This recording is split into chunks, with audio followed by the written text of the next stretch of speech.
Friends, आज की class में हम लोग ब्रांच अकाउंटिंग रिवाइज करेंगे। तो देखिए, सबसे पहले classification of branches, foreign branches, inland branches. Foreign branches जो आउटसाइड इंडिया होंगी वो फॉरेन ब्रांचेस कहलाएंगी, विद इन इंडिया होंगी वो इनलैंड ब्रांचेस कहलाएंगी। उसमें फिर दो कैटेगरी आती है, independent branches, dependent branches. Dependent branches कौन सी हुई? जो गुड्स वगैरह जो वो गुड्स बेचेंगे उनको खरीदने के लिए वो हेड ऑफिस भेजेगा, ठीक है। वो वहां पर अपने लोकल सप्लायर से नहीं खरीद सकते, वो सब कौन भेजता है? हेड ऑफिस भेजेगा। और बाकी जो मेजर डिसीजंस होंगे, कितने का सामान बेचना है, किस कस्टमर्स को बेचना है, वो सब डिसीजंस, ठीक है, हेड ऑफिस लेता है, तो वो डिपेंडेंट ब्रांच हो गई। और जो जब ये सब चीजें नहीं होती तो वो कहलाती है इंडिपेंडेंट ब्रांचेस। इंडिपेंडेंट ब्रांचेस में वो अपने लोकल सप्लायर वगैरह से भी सामान खरीद सकते हैं। अब डिपेंडेंट ब्रांचेस को के 3-4 मेथड्स होते हैं, पहले उनको डिस्कस करते हैं। Debtors method, stock and debtors method, final accounts method और wholesale branch method. Debtors method में केवल एक अकाउंट बनता है, ब्रांच अकाउंट। देखिए, ये बड़ा सिंपल सा मेथड है और ये एक ऐसा अकाउंट है, मास्टर अकाउंट है, जिसमें बहुत सारी चीजें आपको बिना रिकॉर्ड करे भी ऑटोमेटिकली रिकॉर्ड हो जाएगी। कैसे, आइए देखते हैं। ब्रांच अकाउंट में सबसे पहले क्या फॉर्मेट है? To balance BD. यहां पर हम असेट्स के ओपनिंग बैलेंसेस लिखेंगे, जो भी ब्रांच के असेट्स होंगे। ब्रांच में कितना कैश है, स्टॉक, डेटर्स, पेटी कैश एक्सेट्रा, और क्या हो सकते हैं, जैसे अगर कोई फिक्स्ड असेट वगैरह भी है ब्रांच में तो वो सब भी इसमें आ सकते हैं। तो मतलब असेट्स इन द बिगिनिंग के असेट्स यहां पर डेबिट हो जाएंगे, ठीक है। क्रेडिट साइड पे बाय बैलेंस बीडी, यहां पर आएंगी लाइबिलिटीज इन द बिगिनिंग। जितनी भी अगर कोई लाइबिलिटीज है, कोई आउटस्टैंडिंग एक्सपेंसेस हैं, ठीक है, कोई इनकम रिसीव्ड इन एडवांस है, ये सारी चीजें balance BD, liabilities in the beginning credit side पर आ जाएगी। आई बात समझ में? देखिए, अब इसके बाद क्या होता है, शुरुआत करते हैं। To goods send to branch, head office ने गुड्स भेजे ब्रांच को। ये अकाउंट कौन बना रहा है? हेड ऑफिस बना रहा है, ठीक है, अपने यहां। तो इस ब्रांच अकाउंट कौन प्रिपेयर कर रहा है? Head office. तो to goods send to branch, branch account debit किया, ब्रांच में भेजे। टू किसको? To goods send to branch. किस प्राइस पर? इनवॉइस प्राइस पर। कई बार क्या होता है कि गुड्स को कॉस्ट पर नहीं भेजा जाता, एक उसमें लोडिंग ऐड की जाती है कि जैसे अगर 100 रुपए का सामान है तो हम ब्रांच को भेजेंगे 120 का, और उसको ब्रांच को इंस्ट्रक्शन है कि वो आगे बेचेगा 150 रुपए का, ठीक है। तो अगर हम लोडिंग करके भेज रहे हैं तो इनवॉइस प्राइस क्या हुआ? 120 रुपए। लेकिन 20 रुपए तो हम केवल लोड करके भेज रहे हैं, ये एक्चुअल में हमारा प्रॉफिट तो है ही नहीं। प्रॉफिट तो बाद में होगा, जब 100 की चीज 150 में बिकेगी तो एक्चुअल प्रॉफिट कितने का होगा? 50 का। ये तो केवल हमने बस लोडिंग करके भेज दिया ब्रांच में, ठीक है, कितने का? 20 रुपए का। तो ठीक है, ब्रांच में भेजने के लिए केवल इनवॉइस बनाया 120 रुपए का, बट हमें भी पता है कि 20 रुपए हमारा प्रॉफिट अभी नहीं हुआ है, तो हम यहां पर रिवर्स मारेंगे, by goods send to branch, loading on goods send by head office, ठीक है। बट इनवॉइस हमने 120 का बनाया था, इसलिए ऐसे शो करना पड़ा। आई बात समझ में? अब ऐसा हो सकता है कि वो गुड्स को वापस भेज दे, कुछ गुड्स रिटर्न हो जाए हेड ऑफिस में, ठीक है, कोई उसमें डिफेक्ट वगैरह था, तो by goods send to branch, goods return to head office, ये गुड्स आ गए उसमें से। अब इसमें जो लोडिंग थी वो यहां पर रिवर्स कर दी, मतलब ऑपोजिट साइड पर, ठीक है, ये लोडिंग यहां पर रिवर्स हो रही है। आगे बढ़ते हैं। To bank account expenses incurred by head office. अगर हेड ऑफिस ने जो भी एक्सपेंसेस, क्योंकि वैसे भी डिपेंडेंट ब्रांच है, तो हेड ऑफिस ने जो एक्सपेंसेस इंकर करे to bank account, head office का बैंक कम हो रहा है और ब्रांच में डाल दिया, branch debit to bank account. समझ में आई बात? अब लास्ट में क्या हुआ? टू बैलेंस सीडी निकल कर आया, ये क्या है? Liabilities at end. यहां पर लाइबिलिटीज इन द बिगिनिंग थी, तो ये बैलेंस सीडी है लाइबिलिटीज एट एंड का। जैसे यहां पर असेट्स इन बिगिनिंग थी, तो असेट्स का क्लोजिंग बैलेंस हम यहां पर लिखेंगे, by balance CD, cash, stock, debtors, पेटी कैश, जो आपके ओपनिंग बैलेंस थी सारे लिखने, चाहे क्वेश्चन में दे रखा हो या नहीं दे रखा हो, क्योंकि क्लोजिंग बैलेंस तो आएंगे ही ना। समझ में आई बात? अब यहां पर देखिए, हमने स्टॉक लिखा था ओपनिंग स्टॉक इतने रुपए का, लेकिन हम तो उसको लोड करके भेजते हैं, तो इसमें भी इसका मतलब कुछ लोडिंग का अमाउंट घुसा हुआ है, तो उसको रिवर्स करेंगे बाय स्टॉक रिजर्व करके। ऐसी जो क्लोजिंग स्टॉक है ये वाला, इसमें भी कुछ लोडिंग है, तो वो उसको यहां पर हटाएंगे हम, to stock reserve, loading on closing stock. आ गई बात समझ में? लास्ट में अब यहां पर देखिए by bank account. By bank account क्या है? अब यहां पर बैंक अकाउंट डेबिट हो रहा है हेड ऑफिस में, क्योंकि ब्रांच ने आपको पैसे भेजे हैं, ठीक है। तो remittance to head office, cash, sales and collection from debtors, जितना भी पैसा, ठीक है, हेड ऑफिस में भिजवाया ब्रांच ने, वो यहां पर आ जाएगा। आई बात समझ में? ठीक है, ये रिवीजन करी हमने डेटर्स मेथड की। इसमें 2-3 चीज बहुत इंपॉर्टेंट है, ध्यान से सुनना। क्या? Expenses out of petty cash incurred by branch is not recorded as opening and closing balance of petty cash is recorded. आपको कहेगा कि पेटी कैश में से उसने ये सब खर्चे करे, तो क्या उसको रिकॉर्ड करना है? मत करना, क्योंकि आप ओपनिंग पेटी कैश का बैलेंस लिख रहे हो, क्लोजिंग लिख रहे हो। ये करने की वजह से जो माइनस करके फिगर आएगी वो अपने आप ही एक्सपेंसेस रिकॉर्ड हो गए। ठीक है, आपने 100 यहां करे, 80 यहां करे, तो 20 का खर्चा रिकॉर्ड हो गया ना। सेकेंड पॉइंट कहते हैं depreciation on assets is not recorded. Assets पर डेप्रीसिएशन रिकॉर्ड मत करना, क्योंकि ओपनिंग बैलेंस असेट का यहां दिखा रहे हो आप, ठीक है, क्लोजिंग यहां दिखा रहे हो, तो डेप्रीसिएशन ऑटोमेटिकली रिकॉर्ड हो गया। Bad debts, discount allowed etcetera are not recorded. Bad debts, discount allowed वगैरह भी रिकॉर्ड नहीं होते। क्यों? क्योंकि डेटर का ओपनिंग और डेटर का क्लोजिंग बैलेंस लिख रहे हैं हम लोग। ठीक है, इसलिए ये ध्यान रखना है, ये सब चीजें डेटर्स मेथड में नहीं आती। Any item purchased by branch on credit basis, then liabilities at end will be shown on debit side of branch account. कोई भी अगर उधार पे सामान खरीदा तो लाइबिलिटी बन जाएगी, लाइबिलिटी फिर क्रेडिट साइड पर टू बैलेंस शीट ही आ जाएगी। ये क्वेश्चंस में आपको यूज होगा, इसलिए मैंने लिख दी ये सब चीजें। Any item purchased in cash, then remittance will reduce to that extent by branch to head office. ये कहते हैं अगर कोई सामान उन्होंने कोई खर्चा करा, ठीक है, तो खर्चा करा तो वो रेमिटेंस कम हो जाएगी, अलग से रिकॉर्ड मत करो। अगर ब्रांच अपने लेवल पे कोई और खर्चा कर रहा है तो जब बाय बैंक अकाउंट लिखते हैं रेमिटेंस, तो उसमें से कम करके भेज देगा वो ब्रांच में, मतलब हेड ऑफिस में। समझ में आई बात? नेक्स्ट होता है स्टॉक एंड डेटर्स मेथड। ठीक है, डेटर्स मेथड समझ में आ गया आई होप आप लोगों को। स्टॉक एंड डेटर्स मेथड में क्या होता है, यहां पर 4-5 मेन अकाउंट्स बनते हैं। ठीक है, वहां पर एक ही अकाउंट बना ब्रांच अकाउंट, लेकिन यहां पर हम लोग 4-5 अकाउंट्स को बनाते हैं। देखिए, सबसे पहले जर्नल एंट्री समझते हैं, तो लेजर तो आप बना ही लोगे। फिर उसके बाद goods send to branch, branch में गुड्स भिजवाए किसने? हेड ऑफिस ने। तो branch stock account debit invoice price पे, ब्रांच का स्टॉक बढ़ गया, to goods send to branch, to branch adjustment, जो लोडिंग करके भेजी वो लोडिंग हमने यहां पर रिवर्स कर दी। 120 का सामान भेजा, 100 रुपए था एक्चुअल में, 20 रुपए की लोडिंग हो गई। आई बात समझ में? अगर गुड्स ब्रांच ने भेज दिए, मतलब गुड्स रिटर्न कर दिए, तो ये वाली एंट्री रिवर्स हो जाएगी यहां पर उतने ही अमाउंट से जितने का उसने भेजा। GSTB debit, branch adjustment debit to branch stock account. Next समझते हैं सेल्स। अब अगर कैश में सेल करी ब्रांच ने, तो branch cash account debit to branch stock account. ठीक है, कैश बढ़ गया ब्रांच में और ब्रांच का स्टॉक कम हो गया। और क्रेडिट में सेल करी तो branch debtors account debit to branch stock account. देखिए, एक चीज अगर आप यहां पर एनालाइज करो, मैं थोड़ा बता दूं कंसेप्ट भी। अगर हमने 120 का जैसे सामान था, एक ही गुड मानते हैं, उसको 170 में बेचा, तो आप देख रहे हो ब्रांच स्टॉक पहले डेबिट तो हुआ था 120 से, लेकिन क्रेडिट हो रहा है 170 से। ये कैसे पॉसिबल है? स्टॉक तो 120 का ही था, क्यों हो रहा है 170 से? क्योंकि इसमें प्रॉफिट का पार्ट भी इंक्लूडेड है। समझ में आई बात? और बल्कि प्रॉफिट हमारा केवल 50 नहीं, प्रॉफिट तो हमारा एक्चुअल में 70 रुपए है, क्योंकि सामान तो 100 का था, ब्रांच में भेजा 120 करके, उनको आगे बोला आप 170 में बेचो, तो 70 रुपए का टोटल प्रॉफिट है। अभी बताता हूं वो कहां रिकॉर्ड होगा। ठीक है, goods return to branch by customer, customer ने गुड्स भेज दिए तो एंट्री रिवर्स कर दी, ब्रांच स्टॉक बढ़ गया to branch debtors account, debtor कम हो गए। रेमिटेंस फॉर एक्सपेंसेस, एक्सपेंसेस के लिए रेमिट करा पैसा हेड ऑफिस ने, तो ब्रांच का कैश बढ़ गया to cash account.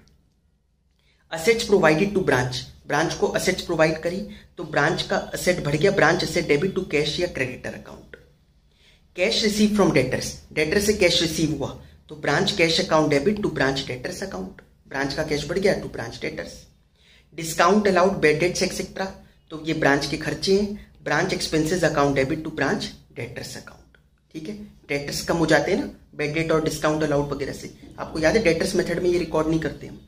Remittance to head office, head office में पैसा रेमिट कर दिया तो कैश बढ़ गया हेड ऑफिस में, ब्रांच का कैश कम हो गया। Expenses met by head office, head office ने मीट करे खर्चे तो हेड ऑफिस का कैश कम हो रहा है, टू ब्रांच कैश नहीं आया, देखो कैश लिखा है, और ब्रांच के एक्सपेंसेस में डेबिट करा। आई बात समझ में? ये कहता है record stock reserve for loading on opening stock and closing stock in branch adjustment account.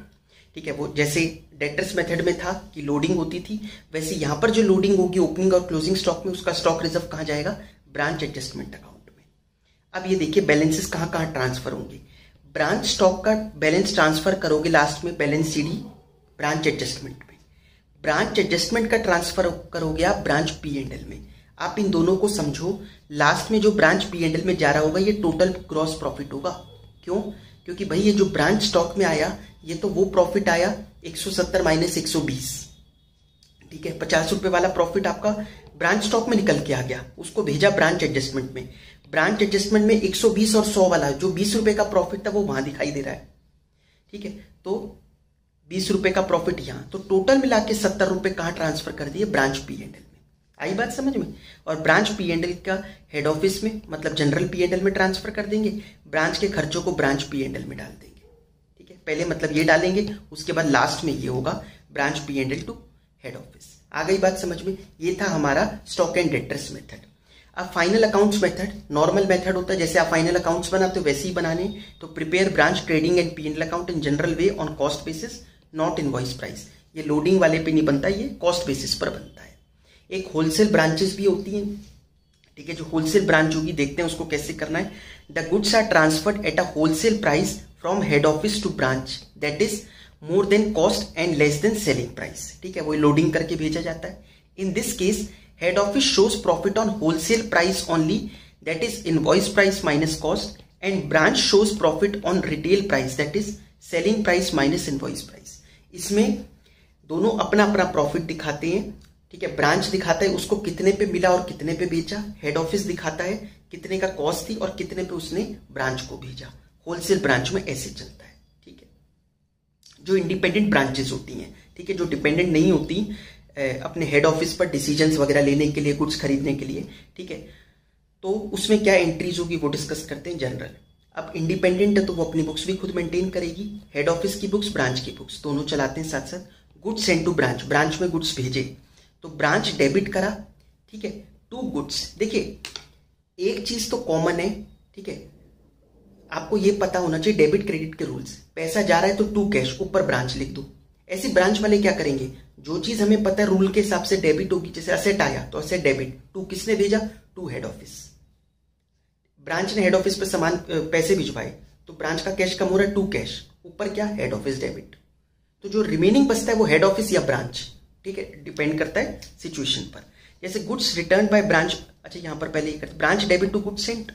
अब यहां पर ब्रांच बुक्स में क्या लिखेंगे, गुड्स रिसीव कहां से आए, हेड ऑफिस से, तो रिमेनिंग वाले में हेड ऑफिस लिख दो। Goods return by branch to head office, entry reverse कर दो दोनों के केस में।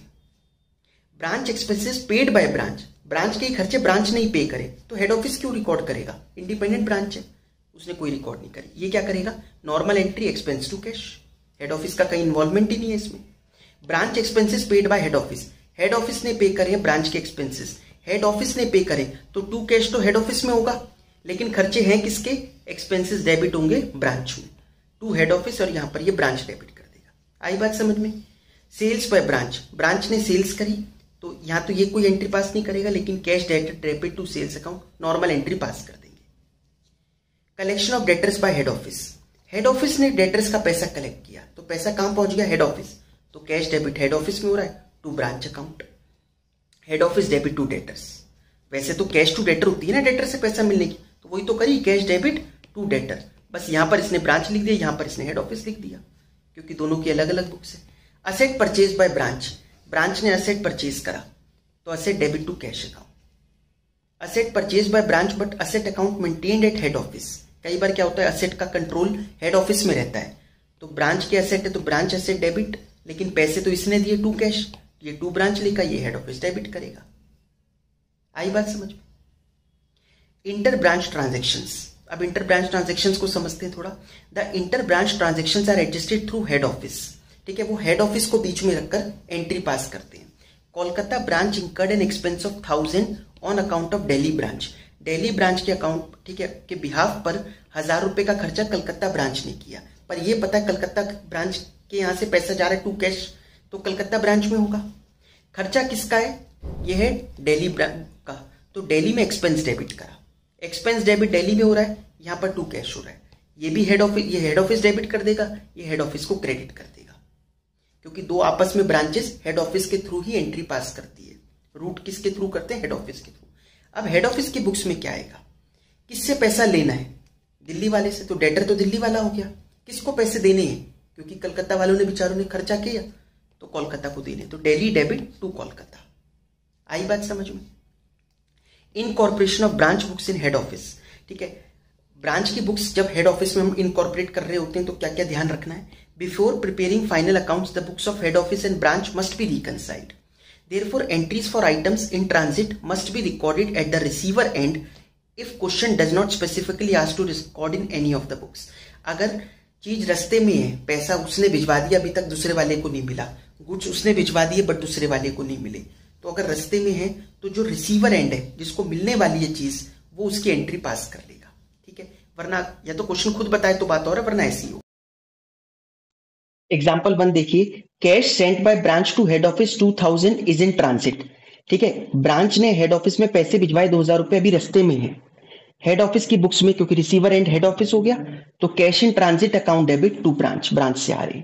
Example 2, goods of ₹3000 sent by head office to branch is in transit. अब रस्ते में किसके? ब्रांच के गुड्स आने वाले हैं, तो goods in transit account debit to head office account. समझ में आई बात? क्योंकि क्या दिक्कत है ना, उसने जिसने भेज दिए थे उसने तो एंट्री पास कर ली थी, तो रिसीवर एंड पे ही तो पड़ी है entry. For incorporation of branch books into head office the profit earned at branch level may be taken in head office P&L account if it requires to transfer each and every. अब ये कहता है branch books को head office में transfer करना हो तो केवल ब्रांच का प्रॉफिट उठाकर भी लिया जा सकता है. इंडिपेंडेंट ब्रांच की बात चल रही है ये, है ना. तो केवल ब्रांच का P&L भी लिया जा सकता है. अगर वो कहता नहीं ईच एंड एंट्री ट्रांजेक्शन करनी है तो फिर सारी करो. If it requires to transfer each and every item then items of branch are clubbed with head office item wise.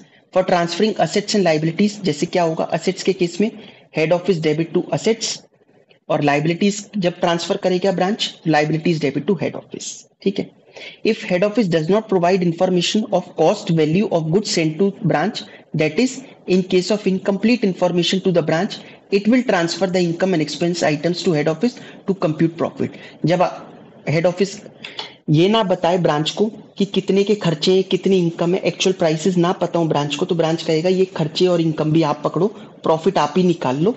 ठीक है, तो प्रॉफिट कहां निकलेगा फिर ऐसे केस में? हेड ऑफिस लेवल पर. फॉरेन ब्रांचेस की बात करते हैं. फॉरेन ब्रांचेस AS 11 में मैंने ऑलरेडी बताया integral foreign operation, non integral foreign operation क्या होते हैं. ठीक है, वैसे ही सेम उसमें चल रहा है, जैसे income and expenses average rate या एक्चुअल रेट पर. अब एक एक दिन का तो कैसे रिकॉर्ड करेंगे, इसलिए एवरेज रेट ले लिया जाता है, वीक का, मंथ का या 15 दिन का. कैश डेटर्स मॉनिटरी आइटम्स जो होती है जैसे कैश डेटर क्रेडिटर्स, इनको क्लोजिंग रेट पर दिखाते हैं. नॉन मॉनिटरी आइटम्स जैसे फिक्स, जैसे डेप्रिसिएशन वगैरह, इनको जब परचेज करा था उसमें अगर फेयर वैल्यू पर है असेट तो जिस दिन फेयर वैल्यू निकाली थी उस दिन का रेट लेते हैं.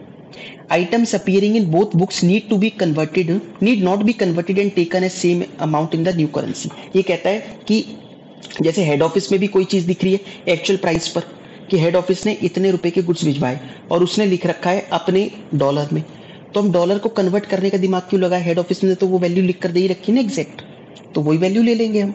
ठीक है. चार्ज एक्सचेंज डिफरेंस, जो भी एक्सचेंज डिफरेंस आएगा वो कहां चला जाएगा? P&L में.